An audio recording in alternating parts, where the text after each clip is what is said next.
isso aí, seja bem-vindo a mais um Jovens PDC, nessa nova temporada, minha primeira vez aqui, nessa nova etapa, né?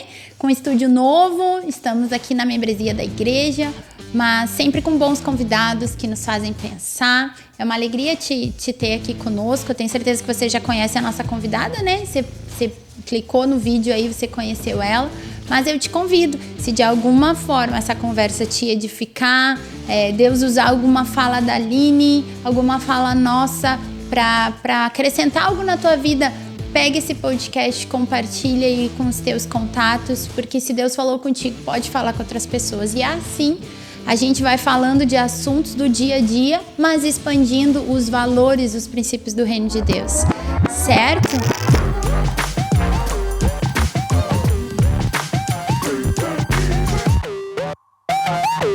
Aline, seja bem-vinda. Obrigada. Depois de várias tentativas de vir, marca, desmarca, conseguimos. As agendas. Deu certo. Seja bem-vinda, Aline. Obrigada. E eu queria começar te ouvindo, Aline. Te conheço não vou entregar nossa idade, mas te conheço há um bom tempo. Não vou dizer que te vi nascer, mas foi quase isso. O que espanta um pouco mais foi. Pior que é. Meu Deus do céu, misericórdia. Aline, tu nasceu num lar cristão. Antes da gente entrar lá nas questões da tua formação, nos assuntos mais do dia a dia, eu queria te ouvir um pouquinho disso, porque a gente tem uma galera dos jovens que nos ouvem e eu acho sempre importante a gente contar a tua experiência. Como é que foi a tua experiência com Cristo, o start inicial da tua vida cristã? Eu não nasci, né, no lar cristão, nascer, né? Eu tinha 7 anos quando meu irmão começou a dar problema em casa. Te entregou, Marcos. E aí a mãe foi procurar a igreja. Mas eu vivi a primeira infância, assim, até os 7 anos a gente era católico, né? A gente não era cristão. Mas eu frequentava eventualmente igreja e graças a Deus, assim, Deus tinha um propósito, porque a nossa família sempre foi muito unida, assim, meus pais casados, bem casados, sabe? Deus já estava aguardando, já tinha um projeto desde lá, antes da gente conhecer ele. E com 7 anos a minha mãe começou a buscar a igreja, daí na época meu pai trabalhava, ele não conseguia acompanhar ela, e aí ela buscou uma igreja e eu comecei a ir com ela, porque eu estava junto e o meu irmão não queria ir, porque estava numa fase complicada. Qual a diferença da adolescência. de vocês? 5 anos. Ele estava numa adolescência, pré-adolescência, assim. E aí a mãe começou a buscar a igreja. E aí eu comecei a frequentar a escolinha de uma outra igreja, né? Que a gente ia e fui, assim, fazendo parte daquilo. Lembro da minha primeira peça de teatro, assim, que eu fazia. E eu me envolvi na igreja mesmo. E aí depois de 8 meses que a gente já estava frequentando, meu pai se converteu.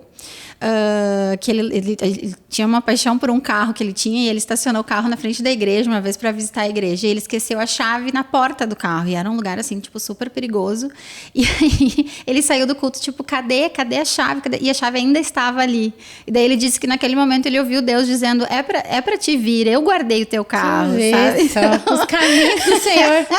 E aí o meu irmão foi o último, depois lá da fase difícil e complicada, a gente descobriu que tinha coisas muito espirituais que estavam acontecendo na vida dele.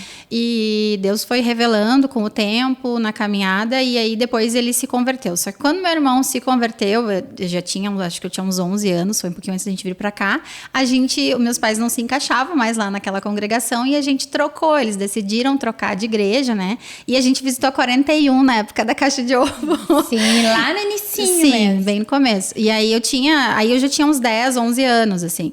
Mas já tinha uma caminhada na fé. Então, as minhas primeiras experiências com Deus, assim, eu me lembro que foi na escolinha da igreja.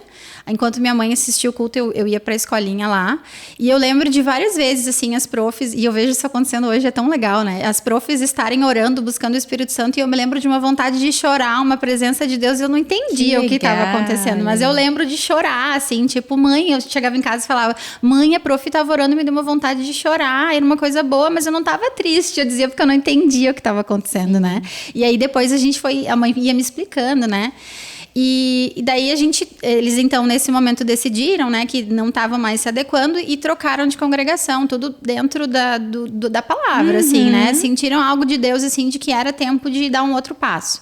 E aí eles visitaram e super se adequaram com o pastor, com a igreja, a gente adorou o espaço, né, e lá a gente foi uma vez. E aí os meus tios também iam no nosso ministério, e aí a gente começou a congregar depois na 33, em seguida já inaugurou a 33, e a gente foi congregar ali. Aí ali eu me lembro que a gente não tinha um número tão grande de membros na época, né? E eu lembro que eu não queria, ficava braba, sentada no banco, que eu não queria ir pra escolinha, porque meus pais tinham saído da igreja que eu era, sim, né, fazia parte, e numa fase difícil, tinha 10, 11 anos, então pra mim, eu já tava fazendo parte daquilo, eu já tinha os meus amigos, eu ia na casa daqueles amigos e todo mundo ficou lá e eu, né, tinha que trocar. Eu lembro de várias vezes chorar pra vir na igreja, que eu não queria vir, por causa disso, por causa do vínculo de amizade, né? E aí um dia eu lembro que a Eliane chegou pra mãe e falou assim, por que ela não vai pra escolinha? E daí a mãe falou, é que a gente tá numa troca, né, de congregação. E ela, não, vem aqui, eu vou te levar. A Eliane me pegou pela mão e me levou pra escolinha. E eu conheci um monte de gente naquele dia que tinha a mesma idade que eu, porque eu achava que todo mundo era muito criança. Sim. Porque eu já tinha 10 anos, eu não era mais tão criança. Sim. E ainda não tinha um trabalho de adolescente. E aí ainda tinha aulinha pra 10, 12 anos na época. Eu lembro que subia uma cambada, aquela escada. Sim. E ainda tinha pra 10, 12 anos. Às vezes ficava no vidro depois, sim, lá olhando, a gente ficava olhando, batendo os brinquedos no vidro. E aí, daí eu comecei a fazer parte, assim mesmo, né? E aí meu irmão ainda ficou um tempo lá na outra igreja, trabalhou como obreiro lá, e aí depois ele veio pra congregar com a gente. E aí quando ele veio congregar com a gente, eu já tinha me batizei com 11 anos, e aí ele conheceu a Fábio. Então tudo foi acontecendo assim, gradualmente na nossa família, né? De conhecer e de fazer parte de uma igreja, né? Porque o pai e a mãe sempre se sentiram muito parte de uma igreja, fazer parte de um corpo, né? Tanto que lá eles não se adequavam porque eles não conseguiam servir, né? E tudo mais. E aqui eles já chegaram no terceiro culto. Tudo. Nós queremos servir o pastor, o que nós podemos fazer, né? E houve um processo também de libertação e Deus trabalhou muito isso, assim, na vida deles. E eu me lembro, na outra igreja, então, de ter vivido essas experiências, mas é muito engraçado que eu não me lembro o dia que eu aceitei Jesus, assim, porque eu acho que todos os cultos que a gente fazia apelo, eu ia lá e aceitava Jesus, assim, não lembro, teve um dia específico, mas eu me lembro das minhas primeiras experiências com Deus, assim, lá, de sentir a presença de Deus, de sentir o toque de Deus. E depois que a gente veio pra cá, em seguida já abri um trabalho com adolescentes, e eu tinha bastante gente naquela época que tinha mais ou menos a minha idade, assim. Então a gente criou um grupinho entre nós, a gente fazia peças, a gente fazia... Que veio lá da escolinha, passou pros pré, depois pros adolescentes, depois pros jovens. E depois jovens, que foi... E que tu mantém vínculo até hoje com alguns, né? Sim, a Ju, um monte de amigos, assim. A Thaís também tá aí até hoje, então, de gente que a gente levou pra vida e que a gente conheceu na igreja numa época de adolescência, de pré-adolescência, né? Então, aí aqui, quando a gente veio pra cá, eu me batizei. E aí, depois da época que eu me batizei, dos 12 até mais ou menos os 15, eu me lembro que teve alguns períodos, assim, de... oscilação. Teve um período que foi... Eu posso dizer que eu nunca me desviei da igreja, né? Mas de Deus algumas vezes, né? Tipo, de uma semana para outra aparecia alguma situação e daí não tinha aquela intensidade do devocional, não tinha aquela intensidade com Deus e aí, às vezes, dava umas osciladas, assim. Mas eu sempre tive, e isso é muito importante falar, né? Eu sempre tive os meus pais muito ligados nesse sentido. A minha mãe, ela sempre foi muito minha amiga. Então, tudo que acontecia, por exemplo, tinha uma colega, eu lembro de uma semana que uma colega na escola disse que ia começar a fumar e me ofereceu cigarro. E daí eu falei, tipo, eu não gosto nem do cheiro, não é uma coisa atrativa pra mim, mas ela me ofereceu. E eu me lembro de ter chegado em casa e falado, mãe, me ofereceram cigarro nos fundos da escola. E ela falou, e o quê? E tipo assim, ela não ficou, meu Deus, eu falei, o que tu fez, né, e tal. Então, ela tinha esse acolhimento para manter essa amizade, e a gente tem até hoje, assim, hoje com 32 quase. Mas de ela ter esse acolhimento, assim, né, de entender que isso vai acontecer, vão apresentar coisas para minha filha, mas eu preciso preparar ela para como ela vai receber isso, assim. E aí depois lá, em torno de 14 anos, eu lembro que eu intensifiquei muito, assim, eu comecei a fazer parte de um grupo de coreografia que tinha aqui na igreja, e tinha jovens naquele grupo, e eu era a mais nova. Então tu te sentia jovem. E eu comecei a andar com os jovens naquela época. E aí os jovens, né, já tinha mais maturidade, já tinha mais cabeça. Eu não tinha esse preparo nem emocional, assim, de me entregar de verdade, de entender. Às vezes no culto ficava conversando com as amigas do lado, não prestava atenção, e minha mãe cutucava, tipo, vai, presta atenção, né? Mas depois de um tempo, mas estava aqui, né? E eu sempre falo colhendo aquela semente. E aí eu sempre falo isso, assim, com vontade ou sem vontade, eu tinha que vir no culto, assim. O culto era a rotina da minha vida. Eu tinha que ir pra escola, escola e eu tinha que ir no culto. Tinha roupa, não tinha roupa, tava com estilo, tava sem estilo, porque a gente combinava roupa na época, eu e as gurias adolescentes. E eu não tenho blusa de tal cor, como é que a gente vai ir? Não sei, tem que ir, né? Minha mãe falava, tu vai pra igreja, teu lugar é lá na igreja. E isso foi muito importante, assim, na minha vida. Eu falo isso pro meu marido hoje, eu falo, não interessa, a gente tem que levar os filhos pra igreja, não importa, porque estando ali sempre tem alguma coisa que a gente consegue absorver. E eu me lembro, tipo assim, de cultos de quarta, de quando eu era adolescente, que o pastor pregava determinada coisa, e às vezes eu tô ouvindo alguma palavra sobre isso, e eu lembro quando eu era adolescente, que eu ouvi um culto lá, que eu nem sei se eu tava com vontade de ir no culto, mas eu fui e eu absorvi aquela palavra, sabe? Tá ali, fica ali guardado. E aí com 15 começou os retiros de jovens, daí eu tava no meio dos jovens já, me sentindo super madura, eu não tinha cabeça pra nada, mas estava naquele meio de pessoas, de jovens, né? Sim, sempre. Olha, Vanessa, acho que se contar tudo que eu já fiz na igreja, uma vez eu vi a Andressa falando, se a gente pudesse botar no currículo tudo que a gente já fez na igreja, todas as empresas iam querer a gente, porque a gente canta mesmo sem voz, a gente canta em coral, a gente dança, a gente faz teatro, a gente escreve, a gente trabalha com crianças, trabalha com adultos. Mas isso eu acho importante falar, sabe por quê? Esses dias a gente estava conversando lá em casa sobre isso. Olha o know-how que a igreja te dá, porque às vezes você vai lá fora, você começa a conviver até na escola, ali no ensino médio, na faculdade, você percebe que tem muito jovem que tem dificuldade de apresentar um trabalho, por exemplo. Sim. Ele fica muito tímido, fica muito nervoso. E quando você tá envolvido no ambiente da igreja, você faz teatro, você faz dança, como você falou, você abre culto, você, né, na escolinha dá aula, e aquilo ali tá te formando além do espiritual, mas tá te ensinando. Te ensina a conduzir uma amizade, a resolver conflito. Sim. Então, a vida da igreja, ela não só no espiritual, ela soma, mas ela soma em tudo. A importância de se envolver. Isso eu queria entrar contigo. Teus pais, eles têm um testemunho muito bonito de família, né? Eles são referência em nosso meio. Além desse envolvimento com a igreja, que princípios tu carregou para hoje? Uma mulher casada, lá há quanto tempo? Quase 6. 6 anos. Que princípios, assim, tu traz lá da formação dos teus pais? A gente sempre viu muito diálogo entre os meus pais. Assim, tipo, muito. A minha mãe queria comprar uma lapiseira e meu pai não concordava. Tá, peraí, vamos sentar, né? E a gente viu muito isso, eu e meu irmão. A gente lembra, tipo, lá vai eles conversar de novo. Tipo, tudo era muito conversado. E eu vi que depois que eu me casei, a gente tentou, e hoje a gente continua tentando trazer isso pra nós. Porque eles têm, sei lá, 40 e poucos anos de casado. Nós temos só 6, né?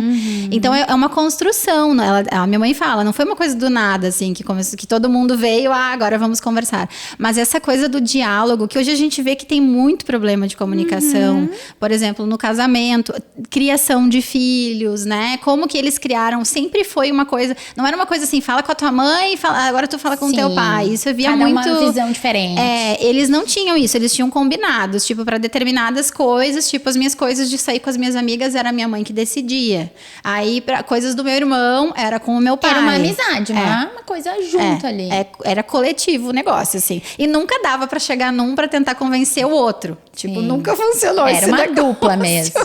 E que pra nós era ruim, né? Porque, eu queria tanto ir, né? Vai chegar no pai que vai dar certo. Vai amaciar pra chegar na mãe. Não amaciava. Tipo, tinha... Claro, em alguns momentos eles vamos ceder agora, né? Principalmente para as coisas da igreja, assim. Sempre foi. Que eu era adolescente e andava com jovem. Daí a mãe, eu não sei, né? Porque ela é mais nova. Ela não tem experiências que ela ainda não tem na vida. Porque eu tinha 13, os gurias tinham 18, por aí, né? Algumas mais velhas. E aí eles pensaram, não, vamos ver com quem é. E até isso, até dentro da igreja eles faziam isso. Tipo, não, vamos ver quem é a família, de onde vem essa pessoa é realmente cristã.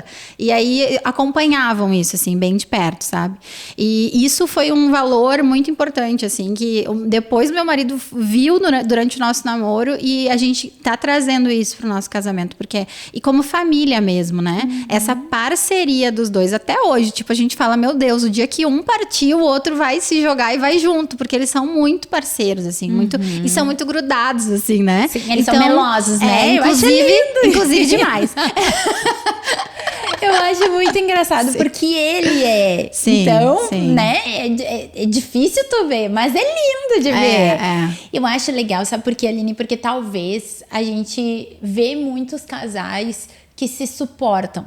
Porque a Bíblia diz que não pode separar, então eu tô com fulano até hoje.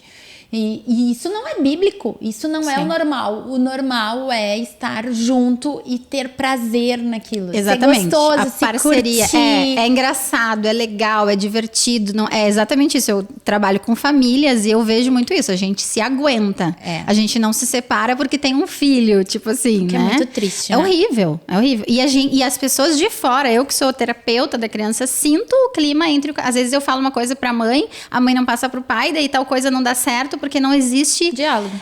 Claro, tem a questão, né, de ter toda uma dificuldade de comunicação, às vezes entre a família também, então... e também isso, eu trago isso, assim, sabe? Eu acompanho famílias que muitas têm muitos problemas de comunicação, problemas de relacionamento, outros trazem traumas de coisas que aconteceram, já tem uma dificuldade de ter um filho atípico, então isso também dificulta um pouco, mas isso causa um sofrimento, inclusive reflete lá no desenvolvimento da criança. E eu acho que é quem mais sofre. Com certeza, né? E dentro das possibilidades da criança de absorver aquele ambiente, e reflete nas evoluções. Pensando numa criança que não é atípica, vai desenvolvendo, a gente vê muito na escolinha, né, aqui da igreja, as questões psicológicas, muito questões de comportamento. As crianças gritam, porque elas são esponjas muitas vezes, né? Eles estão absorvendo coisas de questões familiares problemáticas. E eles né? não têm o filtro que o adulto tem, né, para externar. Eles externam, o que é muito bom. Né? Sim, que é aparece. muito bom, porque eles são verdadeiros. Às vezes o adulto, a gente tá sofrendo, aí chega alguém, tá tudo bem? Tá tudo bem. Tá tudo Não, ótimo. a gente tem que ser vulnerável, buscar isso, né? Mas antes de voltar à tua formação, eu quero falar sobre a tua juventude. Como é que foi o teu testemunho? Ai, juventude é palavra de Ai, véia! Me senti velha agora, meu Deus, doeu. Vamos voltar. A mocidade.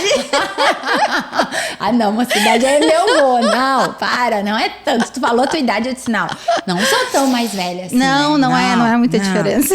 Bem pouquinho até. Mas voltando, ali na tua fase jovem, como é que tu conheceu o Rodrigo? Porque é diferente o teu testemunho das gurias que estão na igreja. E eu acho legal tu contar. Como é que foi? Porque o Rodrigo é uma bênção, né? Que nem uma vez eu vi tu falando, hoje ele é mais crente que eu. Como é que foi isso, Aline? Foi bem atípico, se podemos dizer assim. Porque não foi tão na juventude, assim, né? Eu me dediquei muito para estudar e Deus... Me apeguei muito... Depois dos 15 anos que eu recebi o batismo com o Espírito Santo, muita coisa virou a folha na minha vida, assim. Olha, isso é muito importante falar. É uma chave, né? Batismo no Espírito Santo. Eu busquei muito... com inconstância, muitas vezes, né, na minha adolescência. Mas tu tinha esse desejo. Mas eu queria. E aí, num retiro de jovens, eu fui Sempre e aquilo aconteceu de uma maneira linda. E depois desses meus 15 anos, a minha vida mudou, assim. Parece que ali foi um momento que antes eu estava me esforçando. Sim. E depois dali parece que eu não precisei mais me esforçar, da forma como eu fazia, né? Parecia que tinha que fazer força demais. Sim. E depois as coisas começaram a fluir. E depois disso, eu fui estudar. Lembro de ter chegado no pastor Paulo e falar, pastor, eu não quero namorar, eu quero estudar. Né? Claro que eu queria namorar, mas eu queria estudar, sim, né? Que o foco principal era esse. Eu venho de uma família muito simples, né? O pai e a mãe sempre tiveram sonhos de coisas que não conseguiram realizar por questões financeiras e por limitações também, né? No sentido de não conseguiram estudar, então não puderam ter uma profissão, enfim. E eu tinha muito isso na minha cabeça, né? Eu quero fazer diferente, assim. Eu gostava de estudar. Eu não sou inteligente, como muita gente acha que a gente que se forma em URGS é inteligente. Não sou, eu sou esforçada, sabe? Eu passava a noite em claro para decorar um negócio de uma prova. E tem gente que chegava lá e dizia, eu nem estudei e tirava nota mais alta que a minha. Mas eu tinha um esforço. E sem cursinho caro, isso é muito legal de falar, né, Aline? Porque foi fruto de esforço mesmo. Mas é que eu vi, eu nunca passei fome, mas eu tinha necessidade de ter coisas melhores, né? Via pessoas tendo e o meu pai se esforçando muito para trabalhar, para dar tudo que ele podia para nós. E aí eu via na minha questão de estudar, tipo assim, eu sei que ou eu posso posso ser jogadora de futebol e ganhar milhões, o que é muito pouco provável, ou eu posso estudar e fazer uma carreira, e a partir dessa carreira eu conseguir conquistar, né, um espaço no mercado, enfim. E aí eu disse pro pastor Paulo, eu falei, não, pastor, eu quero estudar, eu sou focada, eu sei que eu vou conseguir, e eu quero passar na URGS, eu falava para ele. Porque o meu pai não tinha condição de pagar uma universidade pública, e aí Deus foi fazendo as coisas de um jeito tão legal, que no ano que... Eu vou chegar no meu marido, tá? No ano que eu fui fazer o cursinho, que eu terminei o colégio, meu pai não tinha como pagar um cursinho pré-vestibular. E aí, naquele ano, ele se aposentou, ele ganhou a aposentadoria. Então, ele trabalhava e tinha mais aposentadoria. Ele pegou todo o money da aposentadoria e colocou no meu cursinho, que foi um cursinho bem chubreguinho, assim. Mas, tipo, como eu tava muito... Exatamente. Como eu tava muito, eu falei, pai, se eu fizer faculdade, eu vou fazer na URGS, porque é o que eu posso pagar. Hoje em dia tem outras universidades, hoje em dia tem FIES, na minha época, vamos pensar, 8 anos mais 5, uns 11 anos atrás, não tinha esse negócio. Não era fácil entrar numa faculdade. Não tinha. Tava iniciando esse processo. Eu fiz 2 Enems, eu me lembro que o primeiro Enem que teve, eu fiz. Então, tipo, era uma coisa muito mais difícil. Então, tipo, vou ter que me dedicar e vai ter que ser assim, né? E foi, graças a Deus foi. Eu não passei de primeira, a história não é tão bonita, porque eu não passei de primeira. Eu tive que me esforçar mais um ano, fiz um ano de cursinho e aí eu passei na faculdade. Quando eu entrei pra faculdade, pensei, cara, agora eu entrei na URGS, deu, vida feita, né? E aí comecei a estudar lá. E aí, mas depois a gente volta no Rodrigo, não vamos perder o fio da meada. Tá. Quando tu fez URGS, tu entrou naquele curso... eu sempre tive o sonho de ser fonoaudióloga, a Aline é formada em fonoaudiologia. Sempre tive esse sonho, esse foi meu objetivo, ou não? Tu sentiu uma direção de Deus? Como é que foi? Porque isso eu percebo um impasse da galera, Aline. Saí do ensino médio e não sei o que eu vou fazer. Não tenho aptidão nenhuma, nunca tive um sonho, mas eu sei que eu preciso fazer. Então tu vê esse desespero até neles. Sim. Como é que tu sentiu isso? Eu estava dentro da igreja e eu gostava muito do louvor. Muito, como todo crente, né? Mas eu achava o máximo. E na minha cabeça, foi algo que Deus direcionou também, mas foi muito de sentir dentro de mim, assim, o que eu quero fazer, o que eu sei fazer. Eu não sei cantar, mas eu queria aprender a cantar. Daí eu comecei a pesquisar sobre fonoaudiologia. Teve uma época que eu queria ser nutricionista, mas eu tava ali na área da saúde, né, em volta. Físio, eu também pensei. E aí, quando eu fui entrar no cursinho... Porque eu acho que também é uma coisa importante. Quando tu tá te preparando pro vestibular, tu tem que ter claro o que tu quer fazer, sabe? Quando tu tá te preparando para entrar. Porque eu tinha esse objetivo. Tipo, eu quero fazer fono. Eu já sabia quantas cadeiras tinha e eu pesquisei tudo isso. Graças a Deus, hoje em dia a gente tem acesso a essas coisas, né? E na época eu ia na Lan House, porque eu não tinha computador, e eu pesquisava lá, não, peraí, quantos semestres são? O que tem que fazer? Enfim. Sim. E tinha uma fono aqui na igreja e ela falava para mim assim, a fono é muito legal, né? Então eu conversava com pessoas que tinham formação na área para ver como que as coisas iam ser, né? Misericórdia, mas eu vi até o carro que a pessoa tinha. Tipo, vamos ver se dá certo no mercado. Sim, porque eu preciso me sustentar com a profissão. Exatamente, né? E aí eu não pensava muito nessa coisa do amor à profissão. Eu pensava, tipo, eu preciso gostar do que eu faço, para eu poder fazer bem e eu ganhar o meu dinheiro, me sustentar. E aí eu conheci ela e aí eu fui... Mas assim, foi uma coisa muito fluida, sabe? Não foi um dia que eu pensei, cara, agora eu quero fazer fono. Não, eu tava na Nutri, daí eu tava conversei com uma irmã que era Nutri, e aí legal, mas não sei se é bem isso que eu quero. Eu sempre fui muito articulada, muito comunicativa. Acho que a igreja também formou isso em mim. Com certeza. De estar sempre querendo se movimentar em alguma coisa. Daí eu fui ver como é que era a Nutri e tal. E daí quando eu achei a fono, eu vi que tinha muita coisa. Era um leque gigante de opções. Porque eu podia trabalhar com a parte de audiometria, eu podia trabalhar com distúrbio de deglutição, com idoso, com criança, com jovem, eu podia trabalhar em asilo, eu podia trabalhar em creche, Então, assim, me ampliou muito. E podia trabalhar com música, que era meu maior interesse. Quando eu vi tudo que uma fono podia fazer na área da música, aí eu fiquei tipo, nossa, olha só, tem até como eu servia Deus sendo fonoaudióloga. Então, agora é isso que eu vou fazer. E aí eu conversei com essa irmã, ela disse, nossa, eu trabalho com criança, é muito legal. E eu já estava na igreja trabalhando com criança na época. Aí deu, não sei se eu vou trabalhar com criança, não sei se é bem isso que eu quero, né? Mas vou fazer. E aí, quando passei no vestibular, eu tinha, assim, certeza absoluta que era Deus que estava direcionando nesse sentido. Porque eu sou da 3ª turma de fonoaudiologia da URGS. Então, tipo assim, quando eu comecei a sonhar um pouco sobre isso, nem existia o curso de fono dentro de uma universidade pública. Tu sabe que eu lembro que quando tu passou e tu chegou falando, ai, fono, acho até que eu sou pelos teus pais, na época, e eu fiquei pensando assim, o que faz isso? Quem é o que faz? Sabe? É um negócio, ainda eu lembro que eu falei assim, eu disse, gente, da onde a Felipe dá, o que ela vai ganhar dinheiro com esse negócio? Eu lembro que, porque Sim, é uma novidade. coisa que é nova no mercado, Sim, não é sim. um curso super, eu quero direito, eu quero medicina, eu quero jornalismo. Não, é uma área que realmente é nova, né? A gente fala que ela é filha prima da medicina e a filha da odontologia, é tudo meio ligado, assim, né? Tá tudo muito conectado. Mas durante a faculdade importante ressaltar também, que é uma coisa que todo mundo me pergunta se eu me desviei durante a faculdade. Porque apresentam muita coisa. Ainda mais na URGS. Né? Sim, muito. E só que o que eu vi muito Deus, assim, no processo todo, desde o momento que eu escolhi a fono, quando eu fui pra faculdade, eu fui pra uma turma, era a maioria meninas, tinha um menino na minha turma, eu fui pra uma turma de meninas muito família. Não eram meninas, assim, de rua, de fazer... Iam pra balada, porque era a idade de todo mundo ir pra balada, mas não era...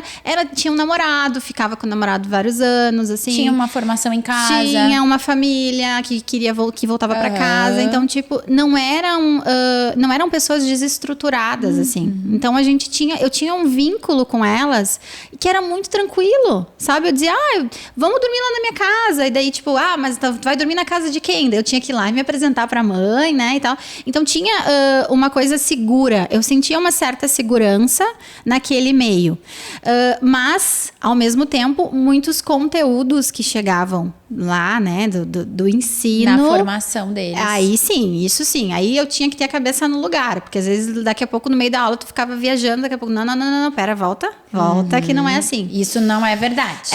Isso, tinha várias vezes, eu lembro de uma vez que eu fiz um trabalho numa aula, acho que de saúde coletiva, que era para falar sobre eutanásia. É um assunto que, tipo assim, eu nunca vi ninguém na igreja falar sobre isso. E eu fui no pastor, eu fui nos advogados, eu fui num monte de gente, assim, tipo, o que eu vou falar? Porque eu não sei o que eu vou falar. Só que daí a professora depois foi falando, não, eu não quero que vocês debatam, tipo assim, qual é o meu ponto de vista ou o que é certo, mas eu quero que a gente converse sobre o assunto. Mas eu queria conversar dando um ponto de vista. Teu ponto de vista. Porque é um assunto muito complicado. E eu me lembro que nessa mesma aula, nesse mesmo período, teve lá uma apresentação de um outro grupo, e aí foi a aula que dividiu grupinhos na turma, né? Porque daí teve uma apresentação de outro grupo, religião e ciência. E daí colocaram cartazes de pastores dizendo que ciência não era verdade, e aí criticaram os evangélicos, se voltaram contra os evangélicos naquela aula. E aí eu, tipo assim, todo mundo sabia que eu era cristã, né? Que eu tinha toda uma infraestrutura de igreja de muito tempo. E aí eu me posicionei, levantei no meio da aula e falei, isso aqui não é de acordo com o que eu creio. E aí ali dividiram o grupo. Ali eu perdi amigos. Perseguição. Tu sabe que tu falou isso. E hoje de manhã aconteceu uma coisa muito interessante. O Lolo tava lendo a Bíblia, a gente tava fazendo devocional e ele tá lendo o livro de Marcos. E aí ele tava lendo aquela passagem do jovem rico, quando Jesus fala para ele, mas quem não abandonar isso, eu vou dar 100 vezes mais. E no finalzinho do versículo fala até 100 vezes mais perseguição. Aí ele me olhou, mãe, perseguição. Aí eu falei, filho, todo crente chega um dia que passa assim, a aula tu vai ver que vai se dividir. Na minha foi na escola. Quem vai transar e quem não vai esperar o casamento. Sabe? Que tu tem que te posicionar. Então, aí agora eu tô falando, e é literalmente isso. Por quê? Porque os valores do reino são diferentes dos valores do mundo. Mesmo sendo, né, eu tava numa turma que visivelmente, mesmo sendo do mundo, era uma turma mais... Com uma formação calma, de família. Mais, não tinha muita loucurada, assim. Mas naquele momento a gente sentiu que ali dividiu os grupos e assim foi até o final da faculdade. E eu depois eu tenho uma amiga da faculdade até hoje, que é uma pessoa que tem princípios e que de todo mundo restou só ela, né? Porque respeitou meus princípios e entendeu, e a gente se ajudou muito até o final. Então, eu sempre... possível entrar na URGS e sair crente. A gente precisa ter base, né, Vanessa? A gente precisa ter... entender que... Primeiro, né? Eu falo isso muito com meu marido, assim. A gente precisa entender, antes de qualquer coisa, quem é Deus e quem nós somos em Deus. E a partir daí, a gente pode circular em qualquer lugar. Desde que a gente saiba quem Deus é, o que Ele fez por nós e quem eu sou. E isso tudo é fruto de um encontro que tu teve Sim. com Cristo. Porque Sim. aqui tem uma grande diferença, né, Aline? E eu acho que esse é um ponto. Às vezes, nesse aspecto, não me interpretem mal, mas nesse aspecto, nascer num lar evangélico causa isso. Sim. Por quê? Porque às vezes tu tá tão ambientado com aquilo ali da vida da igreja. Tu não lembra o dia que tu aceitou Jesus, porque tu já aceitou Jesus tantas vezes. Aquilo ali se tornou... tu te acostumou. É rotina, vira rotina. E é um perigo isso. E aí chega uma pessoa, um dia tem um encontro com Deus, se apaixona por aquilo, é diferente. Então aqui tem um ponto, não adianta vir à igreja, não adianta nascer num lar cristão, eu preciso ter um encontro com Jesus. Porque é esse encontro com Jesus que vai me dar familiaridade com Ele e vai me dar base para lá fora suportar as pressões. Sim. Né? Porque foi isso que te fez manter-se no evangelho, manter-se em Cristo, Sim. mesmo num ambiente tão opressor que a gente sabe que é uma faculdade, ainda mais, né? Uma URGS da vida. Mas eu lembro depois, assim, de fazer parte de grupos, assim, de criar o diretório acadêmico. Então, tipo assim, eu fiz parte, eu fui muito protagonista, assim, eu ajudei a organizar eventos lá dentro, eu participei do diretório acadêmico e eu era crente, eu continuo sendo crente, sabe? Não, isso não desfez os meus valores. E daí, depois, quando eu conheci meu Rodrigo, eu falei isso, meu marido, eu falei isso pra ele, isso é parte de quem eu sou, né? Não dá pra tentar tirar isso de mim, porque eu vou parar de ser eu, né? Eu vou ter uma crise existencial, né? E aí, eu tava no meio da faculdade, no meio da URGS, vou entrar no Rodrigo agora.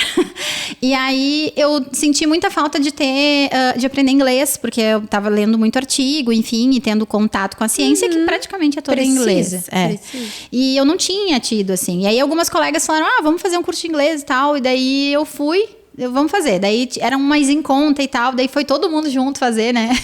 A gente se acompanhava, assim, em muitos aspectos. E daí eu fui. E daí no segundo semestre que eu tava fazendo, eu tava num dia, assim, super... Eu falei isso nos meus votos de casamento. Sabe aquele dia, assim, que muita coisa dá errado na tua vida? Tipo, tive aula o dia inteiro. Daí, tipo, não olhei meu cabelo. Tava com a primeira roupa que eu achei, porque eu acordei atrasada. Sim. Daquele jeito, assim. Eu sentada na aula de inglês, olhando o professor lá e tal. E daqui a pouco entra na porta um cara. E eu lembro até a roupa que ele tava. E eu tava acostumada a conviver com pessoas bonitas, assim, porque na faculdade os caras são bonitos, as gurias são bonitas, todo mundo se arruma e tal, né? Só que aquele cara era diferente, sabe? A beleza dele era muito diferente pra mim. E daí eu lembro que eu olhei pra ele assim, eu pensei, nunca vai olhar pra mim, né? E nem deve, porque não deve nem ser cristão, e eu virei a cara pro outro lado. E ele já conta... pensou, não é crente. E ele conta que eu tava, tipo, sentada e as minhas pernas cruzadas pro lado dele, tipo, linguagem corporal, eu gostei de ti. Ai, meu Deus. E aí tinha um monte de gente na nossa turma, mas ele disse que me viu desde a primeira vez. E aí a gente, começou a pular a cadeira, daí daqui a pouco ele tava sentado do meu lado, e aí teve um dia que a gente foi fazer um trabalho em trio, eu, ele mais um colega, e ele me passou o Facebook dele e a gente começou a se conversar. E daí me chamou pra sair, daí eu disse, não sei o quê, mas eu tava muito, muito afim dele. Sim. Muito. Acho que vou te dizer, foi a primeira vez que eu me apaixonei, assim, de verdade. Porque antes a gente, né, olha, gosta, acha bonito, mas sim, coisa de adolescente. Que é normal, né? A gente não pode também problematizar esses sentimentos, né? Super normal. E aí, eu me lembro dele me chamar pra sair, tipo, sei lá, umas 10 vezes. E daí eu dizia pra ele que não e tal. E daí ele me ligava, daí a gente conversava um pouco. E a minha mãe já sabia, assim. Eu cheguei em casa no dia que eu conheci ele. Mãe, tem um cara de olho verde lá, tão bonito. E ela, não pode, porque tu sabe que ele não é cristão. Sim. Porque tinha toda uma expectativa, né, Vanessa? Contigo aconteceu um pouco menos porque foi mais cedo. Mas eu tinha 23 anos quando eu conheci o Rodrigo. Eu tava na faculdade. Mas eu tava na faculdade. Sim, pra então, crente eu nunca também. tinha namorado. Eu nunca tinha tido um relacionamento. Ninguém nunca me viu com ninguém. Então, tipo, às vezes acabava o culto e as irmãs amigas da minha mãe chegavam. Ai, deixa eu orar contigo pra Deus te dar um varão abençoado, valoroso. E eu amei, eu recebo. E eu queria o cara que tava no altar. Eu queria um pastor, alguma coisa assim. E as coisas não iam acontecendo. E eu, meu Deus, eu estou quase me formando e eu não tenho namorado, né? Mas só que foi de uma forma muito natural como aconteceu, assim. Foi Deus, né, Eli? Foi. Sempre foi Deus. E aí ele me chamava pra sair, eu evitava, mas eu, tipo, louca pra dizer sim, eu quero. Mas não podia, né? Porque eu entendia que não era momento, que não tava certo. E aquilo começou a crescer, aquele sentimento por ele, né? E aí, isso ele começou a me chamar lá por julho, assim. Lá em novembro, um sábado, eu acordei e falei, eu vou sair com ele, eu vou ver o que vai acontecer. Porque assim, eu saí para um lugar público, né? Fui sozinha, avisei a minha mãe, eu vou sair, eu vou ver o que vai acontecer, eu vou conhecer ele, porque eu tô sentindo, tá difícil o que eu tô sentindo, né? Eu tô meio que afundando os sentimentos que eu tô sentindo. Não que eu tenha que aflorar isso, mas eu preciso entender o que tá acontecendo.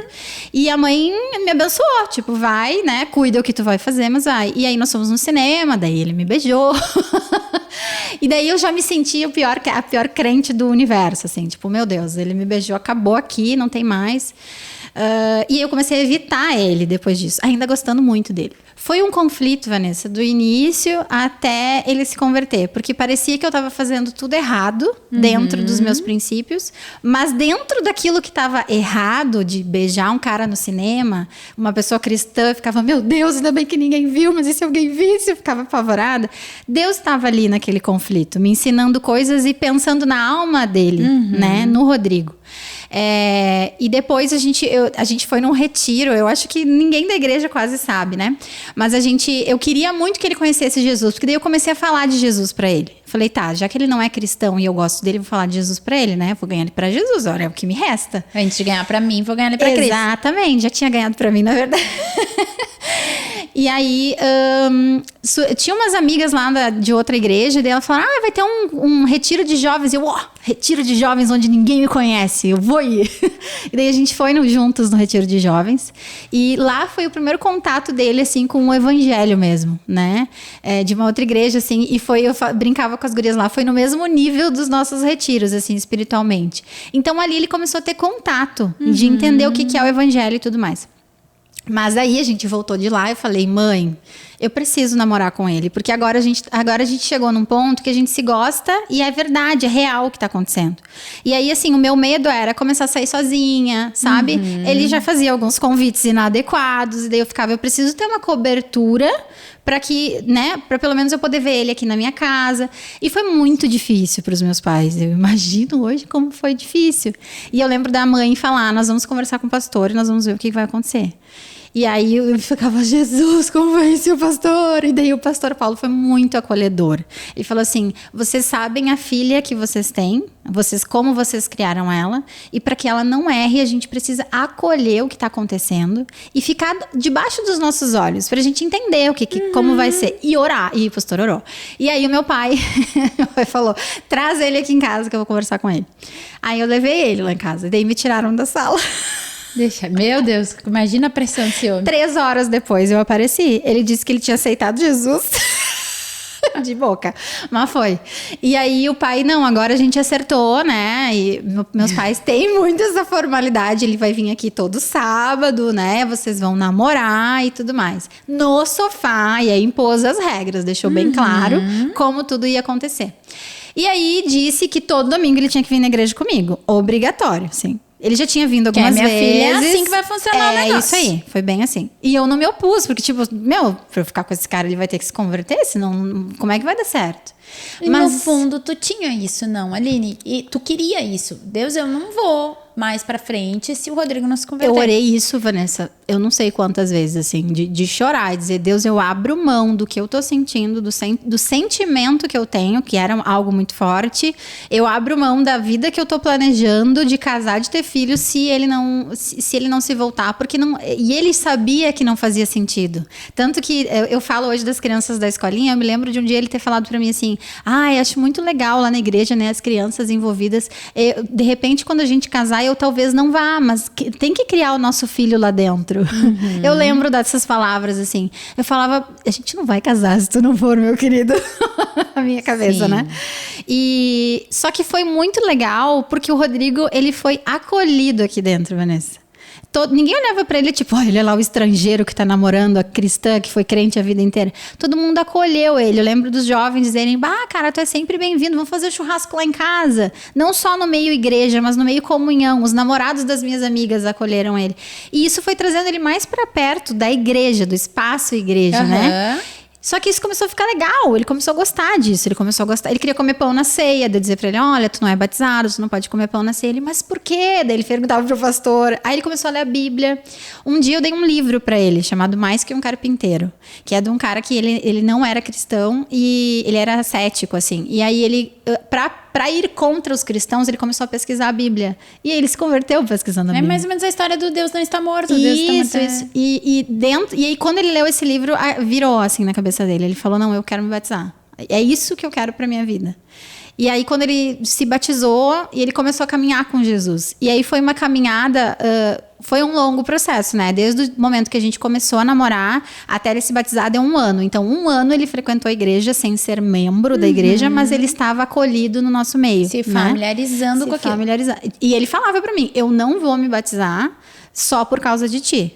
Né? Eu não vou fazer uma coisa que pra minha vida espiritual vai contar por causa de ti, porque daqui a pouco a gente não namora mais e a minha vida espiritual vai ficar comigo pelo resto da minha vida, né?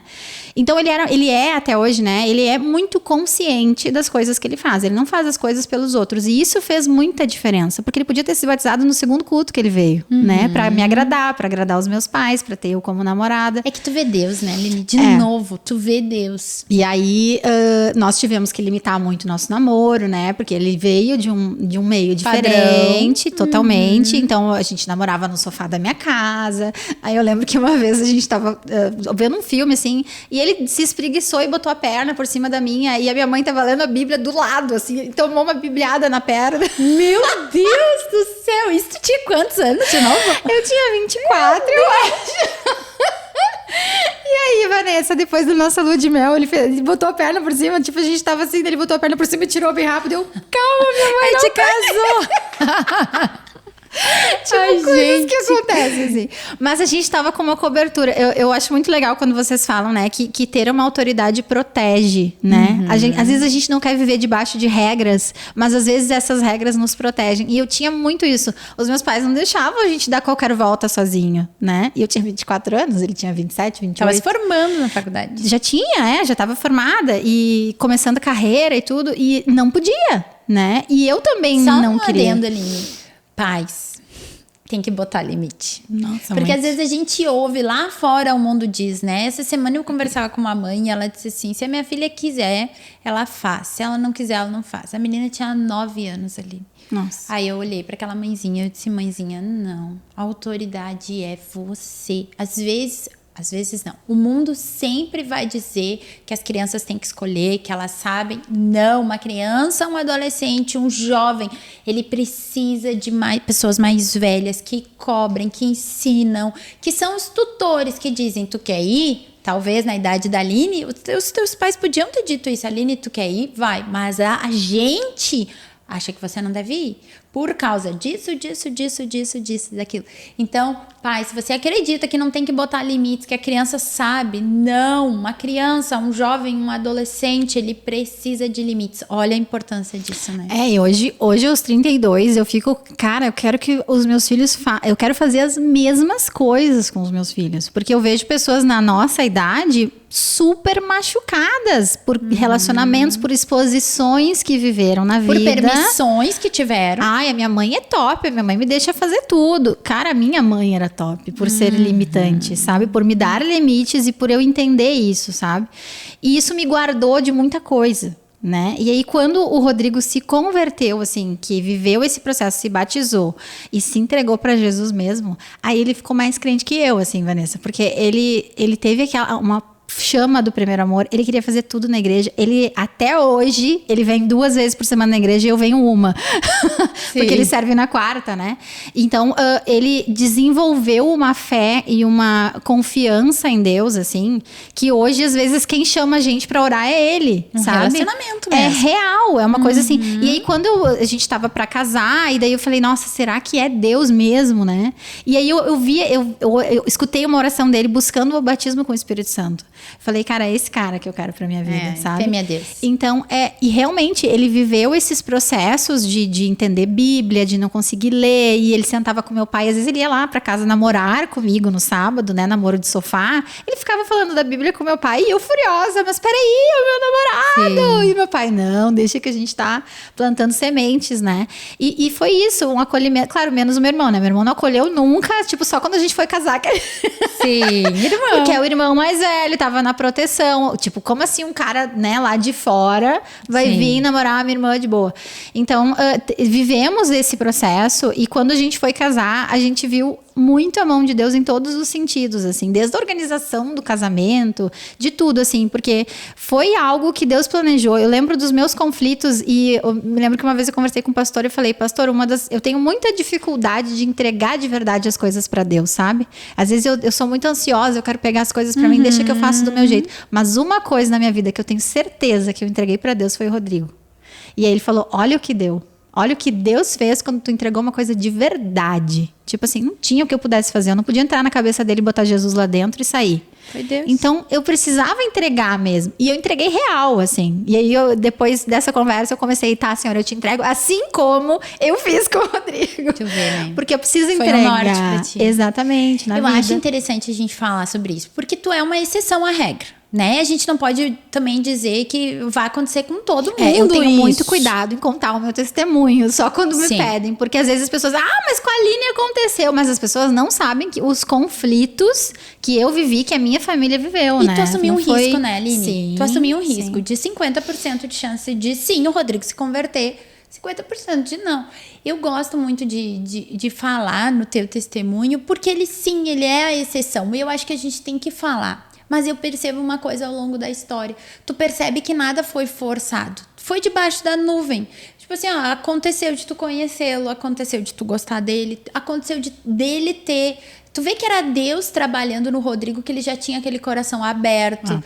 Ele tinha uma boa terra para receber o Senhor. Já tinha algo projetado ali por Deus. Então...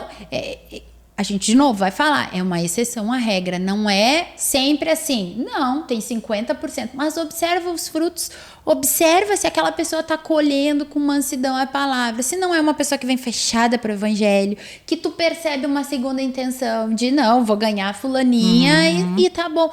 Não, vai debaixo da nuvem, vai andando com o Senhor, e eu acho que isso aqui é importante a gente falar, sabe? Vai andando com Deus, vai ouvindo teus pais, né? Olha só, teus pais te deram direções claras, te disseram, não, vamos ouvir o pastor, vamos ver o que a palavra fala sobre isso, vai funcionar assim, tu quer? Aqui debaixo da minha casa não tem essa de vai fazer assim, vai fazer assado. Tá debaixo do meu teto, vai funcionar assim. Então, eu acho importante, porque tem coisas, e o reino de Deus, ele se movimenta de formas, né? Cada um tem o seu jeito ali de viver, mas embaixo da nuvem, embaixo da direção. Tem princípios claros que eu acho que a gente não pode, tenho certeza, a gente não abre mão que um namoro é santo, né? Que dormia no sofá. Um espera pelo outro até o casamento, que sim, Deus pode pegar alguém lá de fora, converter essa pessoa. Sim, mas tu percebe uma direção de Deus. Por que eu falo isso, Aline? Porque às vezes a gente vê que as meninas querem um relacionamento e o que elas fazem? Elas vão procurar lá fora. Não, eu já vou com a intenção, sabe? E isso é um perigo. De novo, 50% de chance de dar certo, 50% de chance de não. A tua porcentagem tá até alta demais, porque o número de pessoas que eu vi que namoraram, pessoas de fora, que não... Só que daí tem essa questão também, né? Eu tinha que trazer ele pra igreja, na minha cabeça. Se eu não levar ele pra igreja, isso aqui nunca... E não ia funcionar, né? Porque todo domingo de noite eu tô na igreja. Onde é que ele ia ficar no domingo de noite que eu tô na igreja? Na segunda-feira, eu oro todo dia. Então, assim, a nossa vida não ia encaixar. E aí, isso começou, e foi muito legal, que ele começou a enxergar que não ia dar certo. Né? Não ia. Ele enxergou isso. Isso. E aí, chegou um momento do nosso namoro que ele falou assim, não, tudo bem, tu não quer transar comigo porque a gente tá namorando, tá tudo certo. Agora, eu também não vou querer porque eu vou me guardar. Tu vê. Então eu falei... Não tem como não dizer que é Deus. É Deus. Então, assim, foi uma coisa muito de Deus fazer mesmo, sabe? E foi muito depois que ele se converteu, que a gente viu que ele estava vivendo realmente um processo entre ele e Deus, íntimo dele com Deus, as coisas fluíram, assim. Eu parei de enlouquecer, as coisas começaram a andar muito melhor na vida profissional dele, na minha vida profissional. Até porque agora ele tinha os mesmos princípios, exatamente. Né? Então, tudo fluiu, sabe? Não temos um casamento perfeito, porque ninguém tem. Mas tudo fluiu de uma maneira, sim, e até hoje flui de uma maneira muito tranquila, porque Deus tá ali, sabe? A gente vê Deus nesse processo todo, assim. E ele trabalha no judiciário, né? E daí eu falava, tu tá vivendo um processo com Deus. Ele, para de falar em processo, né? Sim. Aí até hoje eu falei, amor, isso é um processo de Deus na nossa vida. Ele, sim, eu sei que Deus faz muitos processos na nossa vida. Trabalho com processo, tem processo na vida. Todos os processos, a gente entende isso, sim, hoje, né? Isso é interessante, né, Aline? A gente não pode abrir mão de princípios. Tem princípios que a gente não abre. Ou melhor, todos os princípios da palavra de Deus. A gente não pode querer ajudar Deus. De novo, a gente percebe pessoas querendo ajudar Deus. Mas Deus não me enviou até agora, então eu vou lá fora e vou buscar. E aí tu percebe que a chance de dar certo, como tu falou, talvez seja maior que 50%, não, menor que 50%. Menor, muito menor. Muito maior de dar errado. Então, não tenta ajudar Deus. Anda debaixo da nuvem, seja conduzida por Deus. Viva no Espírito, viva debaixo da nuvem desses princípios, ouvindo teus pais, ouvindo o pastor, ouvindo os líderes, e as coisas vão andar. Mas agora eu quero entrar na tua área profissional. Hoje tu trabalha com crianças atípicas, Aline. E eu quero começar te fazendo essa pergunta. Por que que hoje há tantas crianças atípicas? Eu acho que essa é a pergunta de milhões. Pós-pandemia, surgiu crianças autistas, surgiu crianças com síndrome disso, TDAH, todo adulto falando que tem. O que aconteceu ali? Muita coisa aconteceu, entre elas hiperdiagnósticos, né? Crianças que, tipo, têm um atraso, vai lá num neuro. Isso a meu ver, na minha prática, acontece menos, tá? Mas, tipo, a criança tem um atraso, a neuro vai lá, caneteia um autismo. Uma consulta de 5 minutos. E tá tudo certo, vai lá, pede para advogado ganhar e tal, ganha 1000 terapias e tá tudo certo. Então, assim, tem esses casos que são de pessoas assim, tipo, vai num neuro lá da esquina e tá feito. Porque virou um mercado também, né, Aline? Porque virou um mercado, porque virou uma fuga para algumas mães, né, de ter que lidar com situações de casa psicológicas, e aí virou autismo, e é o autismo, e às vezes não é, e a gente tá vendo que não é, né, e é outras questões espirituais, muitas vezes, né. Mas, na minha prática clínica, a maioria dos casos são crianças ou, enfim, famílias. Tem várias questões científicas, tá? De por que tá vindo tantos casos. Um deles é uma coisa que a gente fala muito na igreja, a idade avançada da mãe, né? Então, os óvulos já não têm a mesma qualidade, as mulheres foram para o mercado de trabalho, casaram mais tarde, quiseram, né, ter filhos mais tarde, e aí é uma qualidade diferenciada de óvulo, e aí isso pode desenvolver algumas outras doenças. O óvulo não é uma coisa que tu desenvolve, é uma coisa que tu nasce, então ele envelhece, diferente do homem, né? Exatamente. Então isso é uma das coisas. A nossa alimentação, nossa forma de vida, né? Questões... O estresse também, né? O bendito do cortisol que tá aí, né? Enlouquecendo todo mundo, que é o estresse, né? No corpo. Nossa carga horária de trabalho muito grande e principalmente, a meu ver, assim, a gente estudou muito mais agora, né? A gente está em 2023, tem muito mais estudo, muito mais conhecimento. Então, hoje, se a gente tem uma criança que tem 2 anos e meio e não fala, não é normal. No tempo que a gente era pequena, qualquer criança foi falar com 4 anos de idade. Pensando na fala como fonoaudióloga, né? Então, hoje se tem muito mais minuciosamente. E olha que no Brasil não é nem tão bom ainda quanto lá fora. Lá fora a gente consegue diagnosticar com 1 ano uma criança com autismo. E que não é das mais graves. Aqui tem que gritar pra gente fazer, né? Tem que gritar muito esse diagnóstico. Mas isso tá acontecendo porque a gente tem mais conhecimento hoje em dia. E aí, por que os adultos estão se achando agora mais TDAHs? Por que tá surgindo muito isso? Porque a gente tá estudando, a gente tá vendo, tipo assim, peraí, o filho da minha amiga tem autismo, mas ele faz faz umas coisas que eu fazia quando eu era criança. Identifico. E isso acontece muito, né? Eu trabalho com autismo especificamente, isso acontece muito com os pais. Tipo assim, ele não fala e ele gosta de ventilador. Nossa, eu amava ficar olhando pro ventilador. Até hoje, se deixar, eu fico olhando pro ventilador. Quando eu era pequena. Tipo coisas assim, né? Que às vezes são coisas nossas, que não gritam tanto na infância do pai, mas que a criança fica muito focada naquilo. Então, é uma das causas. São várias, mas algumas delas são essas, assim. O que mais me preocupa hoje é o diagnóstico tardio, né? Porque hoje em dia tá muito fácil de ter o diagnóstico, em geral, fácil, né? Porque tem acesso, de uma maneira geral. O SUS tá dando diagnóstico, tá dando terapias. A escola ajuda muito. A escola tá ajudando. Mas ainda tem casos de crianças que são diagnosticadas muito tarde. E aí se perde tempo, porque tem algo chamado neuroplasticidade no cérebro da criança, que a gente consegue desenvolver ela até, né, determinada idade, e o cérebro faz uma limpa, que é a poda neural, e a gente precisa trabalhar dentro daqueles neurônios que foram limpos, que são úteis, né? Então a gente perde tempo de neuroplasticidade, né, da infância. Por que é na infância, né? Porque no início o cérebro está construindo os conceitos. Então a gente precisa trabalhar tudo isso para que depois tenha maior funcionalidade. E a gente perde isso quando a criança tem 5 anos e não tem diagnóstico, por exemplo. E não necessariamente o diagnóstico, mas não ter o diagnóstico muitas vezes significa que a criança não faz a terapia. E não fazer a terapia esse é o problema. É a perda.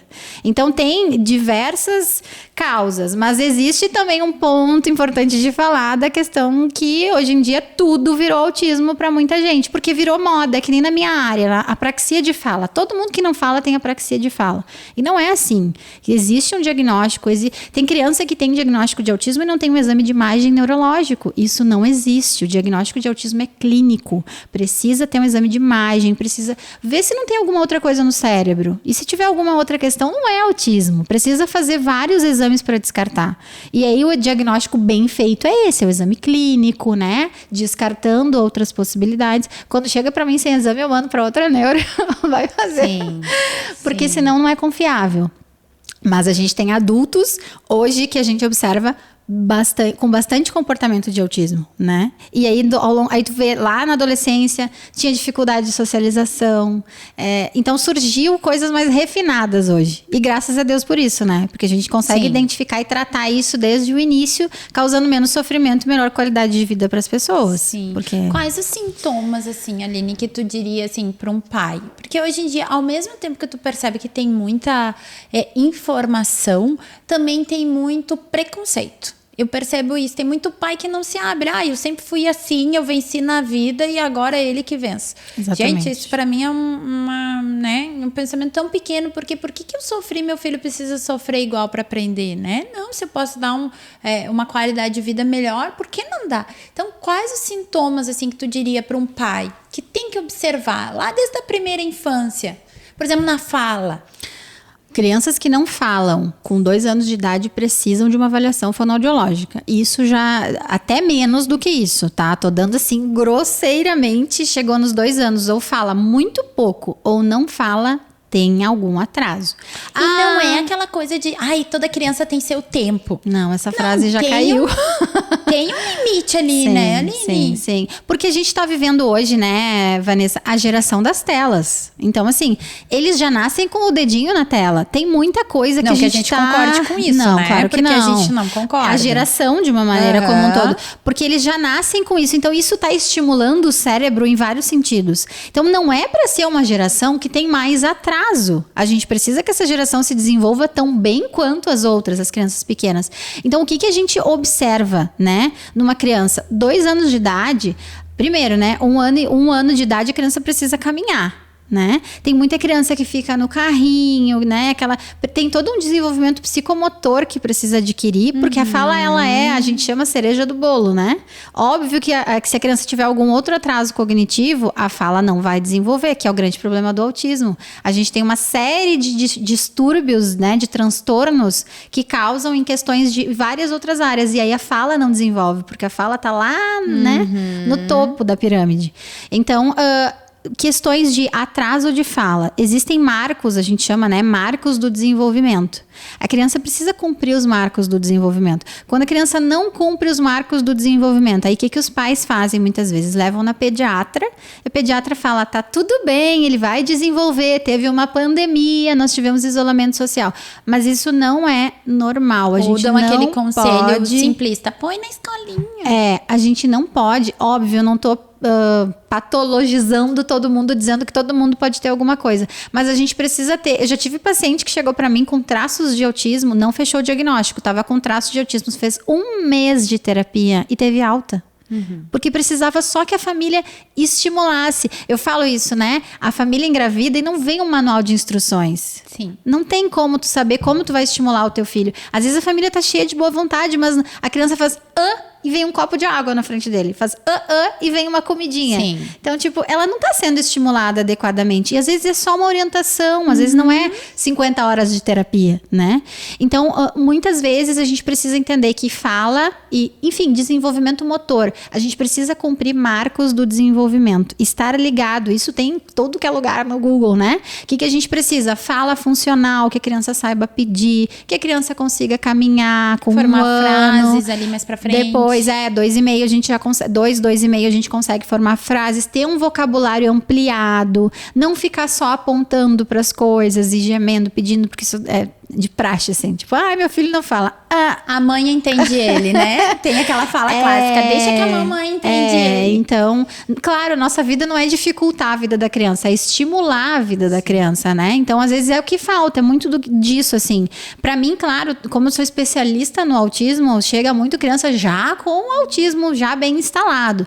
Mas já aconteceram casos de criança que parecia uma coisa, aí ela falou, a pediatra me disse que não tem nada, mas eu tô achando, porque coração de mãe é aquilo, né? Eu sempre digo coração de mãe, vocês precisam ouvir o coração da mãe, né? Sim. A mãe sempre tem uma desconfiança e é nessa desconfiança que vem muita coisa legal e abre portas para a vida da criança. Ela fala, eu não sei, eu tô incomodada, eu preciso de alguém que entenda. E aí tu vai lá, faz a intervenção e a criança, tipo, só falta orientação, né? Então, a gente viveu muito isso na pandemia, né? De fato, a pandemia trouxe muitas crianças, as crianças que nasceram no período ali de isolamento social, trouxe muitos atrasos. Mas a gente não pode culpar a pandemia por crianças de 4 anos que não falam. Sim. A gente tem muitos outros problemas, né? A gente tem milhares de síndromes que antes não eram conhecidas. Autismo agora é moda, né? Todo mundo sabe o que é autismo, mas há 10 anos atrás era uma coisa... Eu tava lendo esses dias a convenção assim, que deu start. O nome autismo é de 1987. É muito recente, tem 35 anos, gente. Ainda está em mudança no processo diagnóstico, né? A gente tem não tem A mais B certinho, né? Tudo ainda é muito em estudo. Claro, tem aqueles que a gente tem certeza absoluta. A gente não tem também ainda bem claro na literatura que tipo de intervenção que é específica para determinado, porque o autismo ele é muito amplo. A mesma criança que tem o mesmo diagnóstico fala e não usa fralda com 4 anos e a criança tem o mesmo diagnóstico de autismo com 10 anos, usa fralda e não fala. Sim. Então é muito amplo, são os autismos que a gente fala, né? Então a gente não tem ainda, para determinado tipo de transtorno, a gente faz determinada intervenção específica e aquilo não existe, né? Então ainda está tudo muito se descobrindo, né? Já tem alguns materiais, a gente já tem alguns métodos que funcionaram bem e que a gente trabalha, né? Eu trabalho com prompt, para desenvolvimento de fala, enfim, comunicação alternativa, que a gente está trazendo aqui para a igreja também. Então, tem algumas coisas que a gente conhece, mas assim, para resolver a vida de todo mundo, a gente ainda não tem. Né? Por isso que a gente tem uma carga horária de terapias tão grande, por isso que a gente tem milhares de intervenções para fazer nesses casos.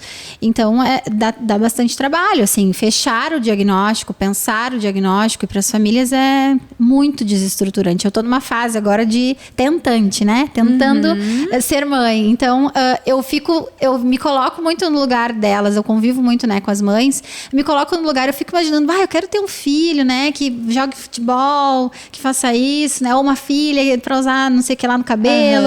A gente almeja, acho que toda mulher vive isso, e isso é normal, né?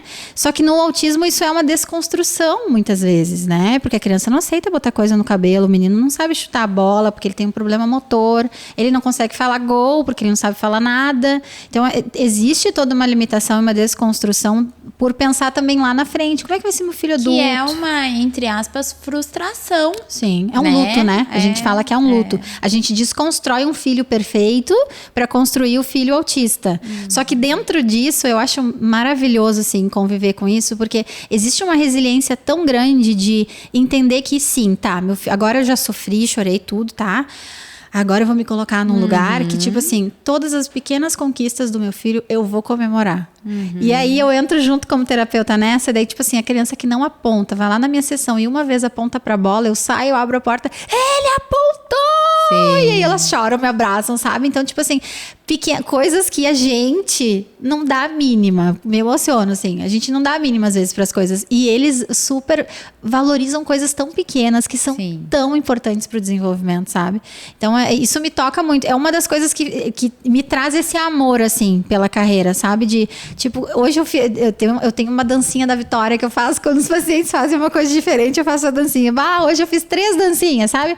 Foi um dia tribom, porque a criança fez uma coisa que ele não tá acostumado a fazer e ele tá aprendendo a fazer. Tu vê a importância de... Eu entendo, né? Eu me coloco no lugar. Eu sei que é difícil aceitar aquele diagnóstico. E não é que tu aceita, mas tu assimila ele. Tu entende, né? O comportamento, tu entende o porquê.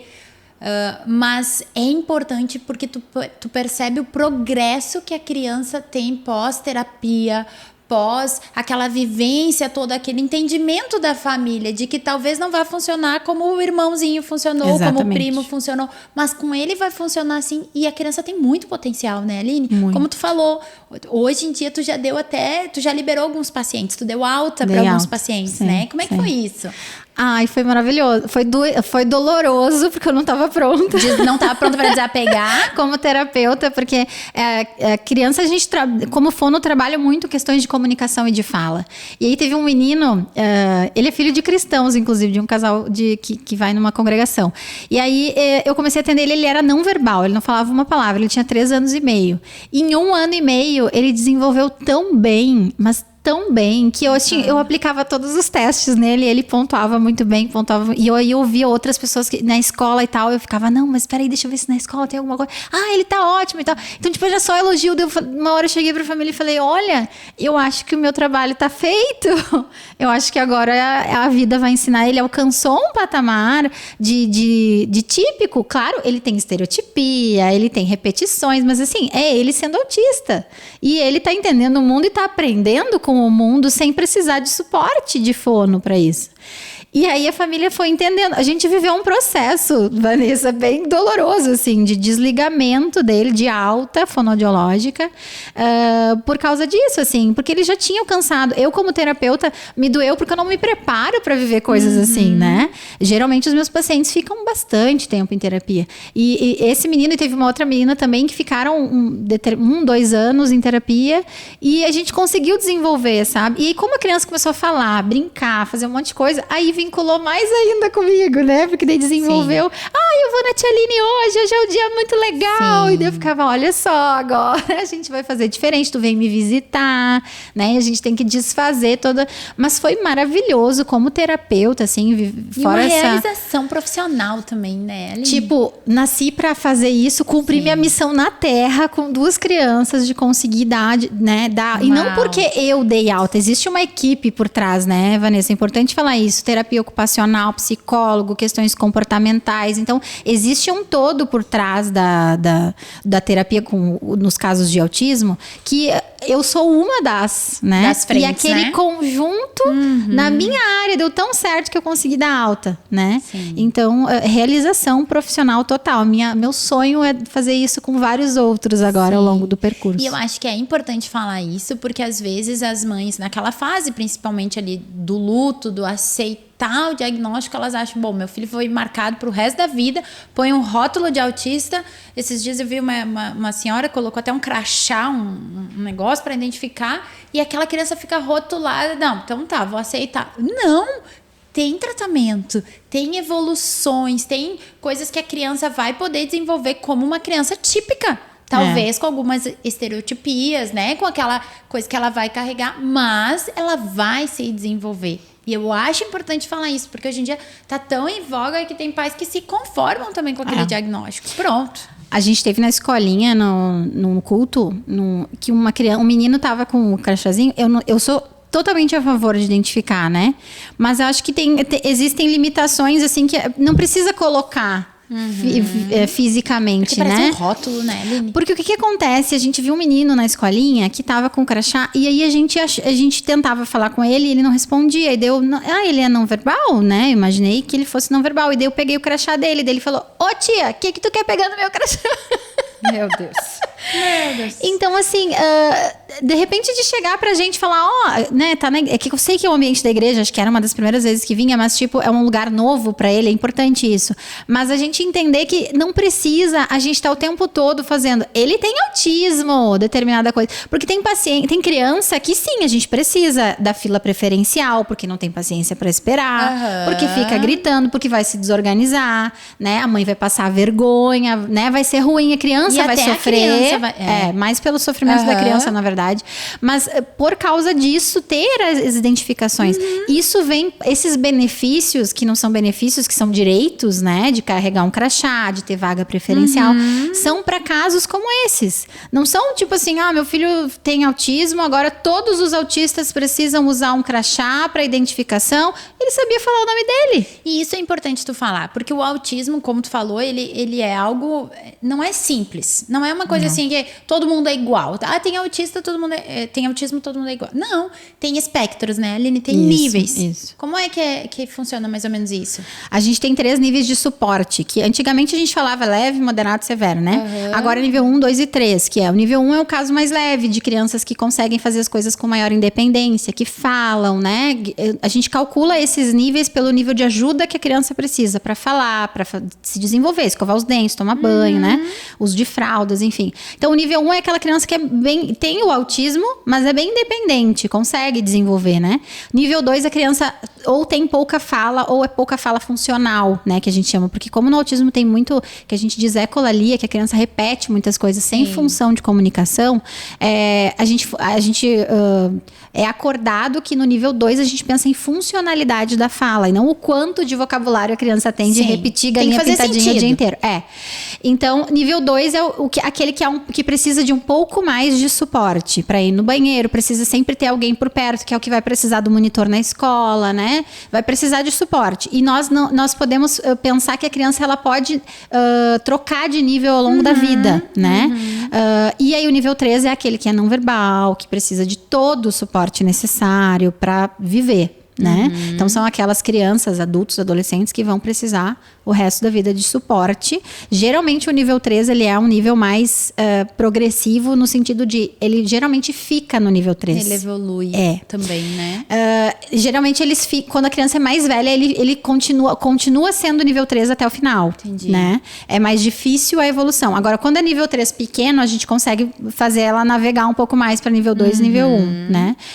Dentro de cada potencial. A gente tem uma coisa muito importante também, né, Vanessa, que é as questões, isso eu falo muito para as minhas famílias, as questões cognitivas da criança. E não falando só de autismo, falando como um todo. O que é a cognição, né? É a capacidade que a gente tem de entender o que está acontecendo ao nosso redor, de planejar, de pensar no tempo, de ter toda essa expectativa de coisas da vida, né? Por exemplo, a criança terminou o louvor, ela sabe que ela tem que ir para a escolinha, que depois do louvor é a escolinha.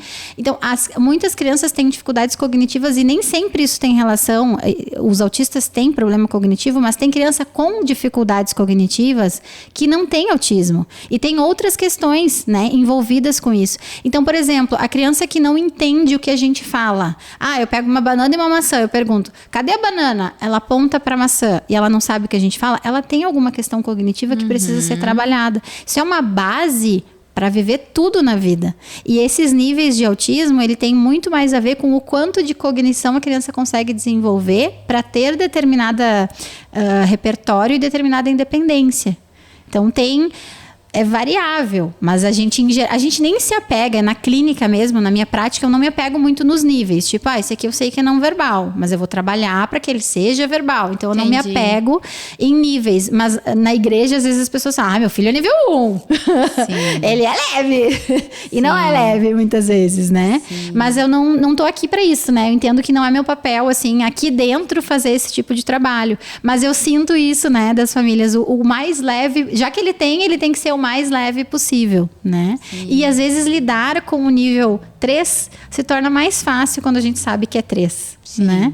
Não, ele não fala, então tá, então vamos colocar um crachá, vamos organizar. Como é que ele faz? A gente tá fazendo um cadastro agora, vou até fazer propaganda da educação. Pois é, eu quero entrar nesse assunto, porque a gente falou da tua profissão, falamos lá no mercado de trabalho, como é que tu conduz isso, mas e dentro da igreja?